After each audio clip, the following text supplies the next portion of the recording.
Avez-vous déjà contemplé la beauté du monde et des êtres humains? La Bible nous révèle une vérité profonde dès les premières pages. Dieu dit « Faisons l'homme à notre image, selon notre ressemblance ». Dieu créa l'homme à son image. Il le créa à l'image de Dieu. Hommes et femmes, il les créa. Selon Genèse 1, versets 26 et 27.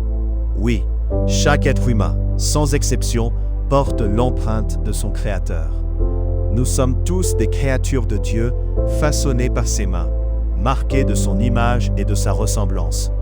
Mais attention, être créé à l'image de Dieu ne fait pas automatiquement de nous des enfants de Dieu. Il y a une différence essentielle que la parole de Dieu nous enseigne clairement. La Bible distingue clairement la création et la filiation. Tous les hommes descendent d'Adam, premier homme créé par Dieu. Mais après la chute, cette relation intime a été brisée. Nous naissons tous comme créatures de Dieu, mais éloignés de lui à cause du péché. L'apôtre Paul, sous la dictée du Saint-Esprit, lui rappelle de l'Épître aux Colossiens.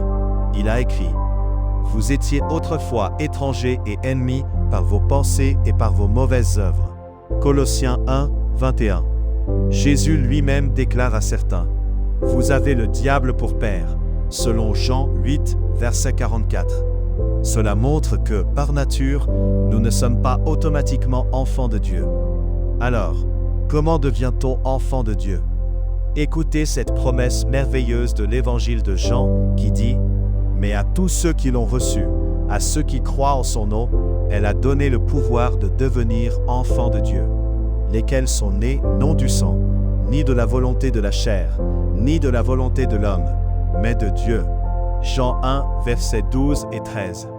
Et Paul ajoute « Car vous êtes tous fils de Dieu par la foi en Jésus-Christ » selon Galates 3, verset 26.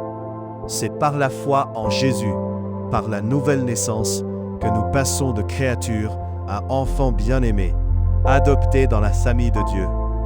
Aujourd'hui, posez-vous la question, suis-je seulement une créature de Dieu ou suis-je devenu son enfant par la foi en Jésus-Christ?